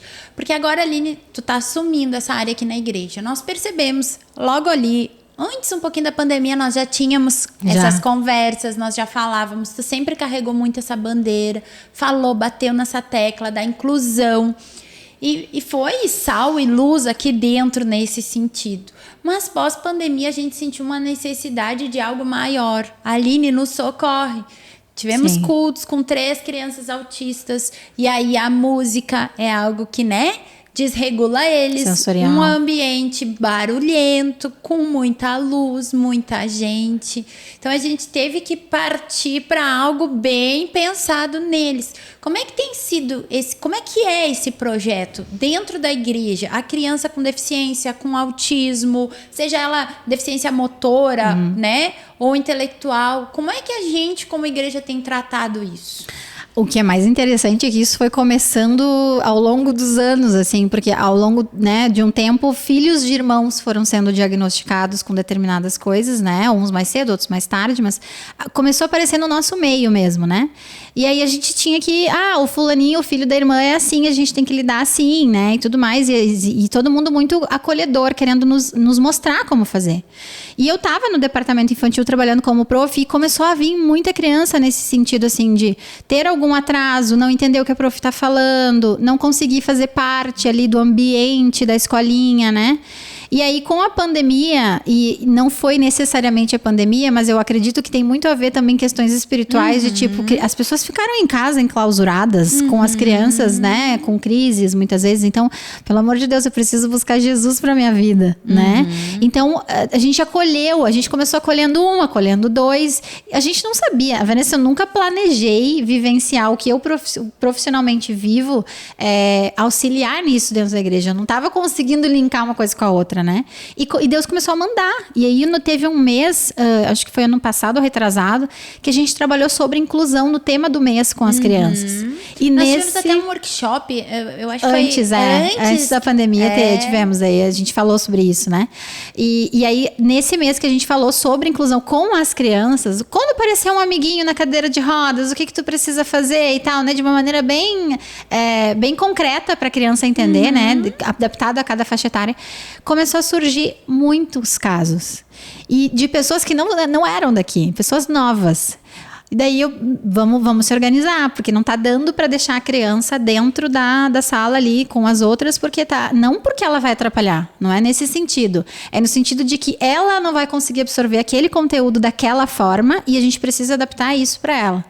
E aí, nisso, Deus foi conduzindo as coisas de uma forma que a gente acabou abrindo uma sala, que a gente chama de sala de acolhimento, que é uma sala mais silenciosa, com menos informação, uma sala mais individual, para que essa criança consiga, se ela não conseguir, ou em determinado culto, ou em nenhum culto, absorver o conteúdo que a professora da escolinha está dando, a gente leva ele para essa sala, adapta materiais para que ele também consiga absorver o conteúdo da forma que ele consegue, e depois, no momento mais de recreação, de música, a gente leva de volta para outra sala. Então, a gente está fazendo as coisas mais fluídas. Isso foi uma construção, né? A gente foi aprendendo, porque também não existe formação assim para isso, né? Então a gente foi aprendendo a fazer essas adaptações e a gente viveu coisas muito lindas aqui, né? Teve dias que que eu queria rasgar meu diploma, assim, tipo, gente, não faz sentido nenhum eu ter estudado tudo que eu estudei. E eu vi, tinha um menino tendo uma crise, chorando muito alto, assim, na próxima escada, e o culto estava acontecendo, e aí o menino estava chorando, e aí eu olhava pra mãe, eu olhava pra Fê, e a gente se olhava, e a gente, calma aí, Deus vai conduzir alguma coisa Deus está fazendo. Chegou o irmão responsável do culto, que eu acho que não sabe nada de autismo, e se ele souber, a maravilha, porque ele chegou com uma caneta, marca-texto. Ele não sabe. E não deve saber, né? Ele falou que não, foi Deus. Porque ele entregou uma caneta na mão da criança, e aquele choro foi acalmando, e Deus conduziu. Então eu falei, gente, não precisa ter estudo para isso, sabe? Deus conduz as coisas. No consultório a gente não veria esse tipo de coisa acontecendo. Foi um miraculoso de Deus. Foi, e foi imediato praticamente que aconteceu. Sim. Então a gente vai vendo coisas assim acontecendo. Não por acalmar a crise, porque o culto tinha que acontecer, mas no sentido, aquela criança que estava sofrendo, porque o grito nada mais é do que um sofrimento, Sim. né? Não estava entendendo o que estava acontecendo, estava sofrendo, se acalmou, conseguiu se concentrar, conseguiu reorganizar. Imagina, né, Aline, para uma criança, e eu acho que é sempre bom a gente falar disso. Geralmente o autista, e também tem crianças que não têm autismo, mas têm problemas sensoriais, né? Distúrbios sensoriais, e que algo que para nós sai num nível de audição normal, para aquela criança é muito alto. Uma textura, uma roupa com etiqueta incomoda de uma forma de trazer sofrimento. Talvez para quem não tenha isso, tipo assim, tu não consegue entender, mas quando tu convive, quando tu vê pessoas assim, tu percebe. Eu convivo com uma pessoa assim, então eu sei o quanto é dolorido. E é um sofrimento real, né? Muitos autistas adultos, falando sobre o autismo, falam que quando estavam cortando o cabelo, quando eram pequenos, lembram que doía a cabeça. Era como se fosse uma dor mesmo. É a questão sensorial. Eu conheço uma pessoa, Aline, que eu lembro que, né? Eu até me emociono falando, para cortar a unha é muito sofrimento. E no início a gente achava, mas como que cortar a unha? Hoje eu percebo, a gente tem que ter todo um tato ali, né? Porque a gente percebe que sim, que tu fala em cortar a unha. Imagina, gente, a gente corta a unha às vezes, né? Naturalmente, mas para aquela pessoa aquilo ali traz uma dor, é um negócio que é fora do comum, e a gente precisa, como igreja, entender isso, que um som alto, uma luz alta vai trazer um sofrimento, não é mimado. Claro que há casos que sim, a gente percebe que a criança ela não tem nada, falta um pouquinho de limites ali dos pais, mas a criança que tem um diagnóstico, que está num processo de diagnóstico, busca de um diagnóstico, sim, incomoda muito, que nós como igreja precisávamos, nós chegamos a essa conclusão, nós precisamos que os irmãos da recepção entendam, às vezes, um choro mais alto, às vezes entenda que aquela criança precisa de uma sala mais tranquila, até ela se regular, pra acalmar. No início a gente teve um conflito entre nós ali da escolinha, de tipo, nós não queremos criar uma sala chamada sala de inclusão, porque sala separado não é inclusão, né? A gente quer criar uma sala que seja uma fuga para quando a gente precise utilizar, ou para a gente adaptar, porque, por exemplo, a gente está falando esse mês sobre louvor e adoração com as crianças. Quando a professora da turma de 5, 6 vai falar sobre louvor e adoração, sobre o conteúdo bíblico, citar versículos, algumas crianças a gente passa para a turma de 3 e 4, que o conteúdo é mais adaptável. Então, assim... E isso é incluir. Sim, porque tu fez ela entender. Exato. Né? Só que tem casos que, mesmo com as crianças menores, é mais difícil. A gente tem que fazer algo mais visual, tem que ter mais silêncio, tem que ter menos informação, né? Então, a gente leva para um outro espaço, faz essa mesma adaptação de material, né? A gente está trabalhando nisso. Porque não é só, né? A gente chegou num ponto, né? Que não é só manter a criança bem na igreja. A gente quer o conteúdo, a gente quer levar Cristo para ela. Base para ela. É isso, né? Mesmo dentro de limitações. A gente está aqui para isso. A gente quer que Cristo entre no coração dela. Então é isso que a gente quer fazer, né? Como igreja, assim. E aí a gente começou a ver isso acontecendo, né? Crianças que... O que é muito legal de ver. Crianças que chegaram aqui, tem 2 pelo menos, né? Que chegaram aqui e eram crianças um pouco mais graves. E quando a gente começou a investir mais nisso, parece que tudo começou a andar. A terapia andou, evoluiu. Tem crianças que começou a falar, que não falavam, sabe? Então existe um fluxo espiritual em tudo isso que faz parte desse trabalho, sabe? E não só isso, né, Vanessa? Mas a gente também está acolhendo as famílias agora, né? Porque a gente sabe que é diferente, é atípico, o nome não é à toa, né? A maternidade, ela já não é fácil. E aí vem algo diferente da maioria, porque a maioria das nossas crianças e algo aqui muito trabalhoso para os pais, né? Exige mais ainda. Exige do casamento, exige da rotina.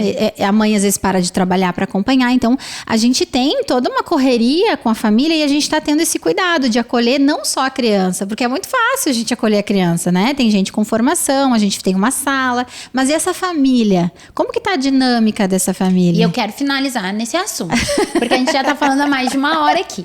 Mas eu quero te perguntar, a gente ano passado teve esse primeiro encontro com as mães. Como é que funciona esse trabalho, Aline? O que a gente, como departamento infantil, como igreja, tem planejado? Porque a gente percebe uma tendência muito grande da mulher assumir mais isso, alguns casos do marido até abandonar, ou não ser participativo. Eu era assim quando criança, me formei, me virei, ele vai se formar, mas a gente percebe que a mãe abraça mais, mas também há uma sobrecarga, tanto emocional como física, tu percebe elas muito cansadas. O que o departamento ali de infantil, junto com a inclusão, tem pensado com as mães, com as famílias? A gente vai fazer workshops agora esse ano. A gente já tem algumas datas para trazer essas famílias junto com as crianças. A gente está preparando as professoras, treinando professoras para a gente poder trazer família. A gente vai fazer o Dia da Família Atípica aqui. A gente quer fazer também um culto azul, que é um culto de acolhimento para outras famílias virem. A gente vai todo mundo usar uma roupa azul. O pastor Paulo nem sabe, ele vai saber pelo podcast. Mas ele nos dá liberdade para isso, né? Mas a gente vai fazer algo diretamente voltado para isso. E não só em relação ao autismo, porque eu falo muito de autismo porque é a minha rotina, mas em relação a todos esses transtornos e esses distúrbios, porque a gente tem TDAH que é muito difícil também, né? De adaptar, enfim. Então a gente vai fazer algo bem personalizado para esse público. E isso não é uma novidade nossa, assim, né? Algo tá vindo muito para nós, mas já tem muitas igrejas vivendo esse movimento, né? Que nos ensinam muito. Muito. Eu vejo salas de acolhimento, eu fico, gente, eu quero fazer uma igual. Né? Então a gente tá vendo esse movimento no evangelho mesmo, né, Vanessa? Porque quando eu comecei a trabalhar com isso, eu via tanta criança com tanto problema, mas onde é que elas estavam que elas não estavam aqui dentro, sabe? Por que elas não vêm na igreja? Me perguntava muito isso. Será que é a gente que não tá acolhendo? E aí quando a gente foi conversar com uma mãe, agora um tempo atrás, ela falou, não vou mais trazer meu filho, porque ele se desorganizou muito. Eu falei pra ela, eu quero o teu filho. Eu quero que ele venha aqui. Tu quer trazer ele? Eu assumo o teu filho aqui.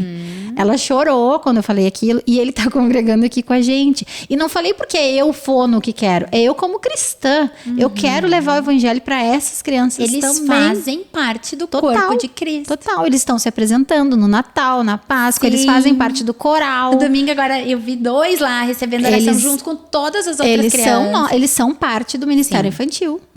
A gente vai adaptar o que precisar, mas eles vão estar conosco no Ministério Infantil. E a gente vai ter um trabalho voltado para essas famílias também, né? Tanto em relação a casamento, quanto pensar nos irmãos, né? Que tem crianças autistas ou com transtornos que têm irmãos que não têm o transtorno. Como é que fica esse irmão, né? Às vezes fica mais de lado, é um processo complicado, questão de casamento, questão familiar, de rotina. Então a gente vai estar organizando eventos agora ao longo do ano, a gente já tem datas, para a gente poder pensar e ouvir essas famílias, trazer o pastor para conversar sobre isso, sobre temas que são relevantes especificamente para essas famílias.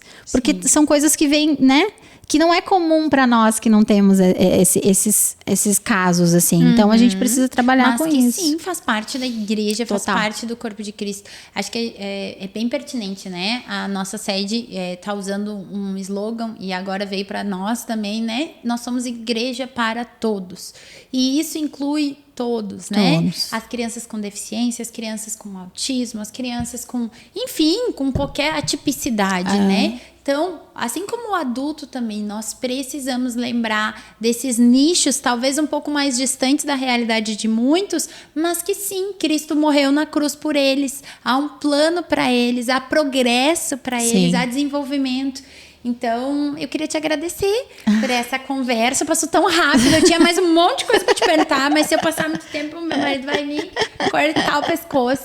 Mas, Aline, queria te agradecer também pelo trabalho, né? Tem tomado a frente disso e a gente já vê frutos disso. E também fazer um convite, daqui a pouco você se sente chamado, né? Congrega conosco e se sente literalmente chamado para esse nicho, para esse grupo. Vem fazer parte, vem somar. Às vezes um abraço numa mãe, às vezes um olhar numa criança, um gesto de acolhimento, ganha aquela família, ganha aquela pessoa pro Senhor principalmente, né? Então, para te ver, né? Tem trabalho pra caramba. Tem que fazer, que nem eu, desde sempre fazer parte da igreja. Tem trabalho pra caramba. Tem muito. Tem muita coisa que a gente precisa de especialistas, de pessoas que estudam, mas também a gente precisa de pessoas que abraçam, que oram, né? Lá no departamento infantil a gente tem pessoas que estão lá no corredor só orando, só nos cobrindo em oração. E que diferença que faz. Muito, muito, porque nós sabemos que nós somos alma, corpo e espírito. Então tem um lado espiritual também. Então queria te agradecer por essa conversa. Venha mais vezes, vamos achar horário aí na tua agenda mais vezes. E vem fazer parte da igreja. Esse fica o meu convite para ti. Talvez alguma fala da Aline ali te edificou, tu te desenvolveu, te identificou com algum ponto. Vem, procura lá nos cultos, conversa também, faça esse contato, esse briefing, né, de ideias, essa troca de ideias, que é tão importante. A gente é um só, é uma família. E se de alguma forma, de novo, alguma dessas falas te edificou, compartilha. Conhece uma família lá típica, compartilha esse episódio, convida para os cultos, que sim, nós temos um espaço para acolher essas famílias. Que Deus te abençoe. Até um próximo episódio.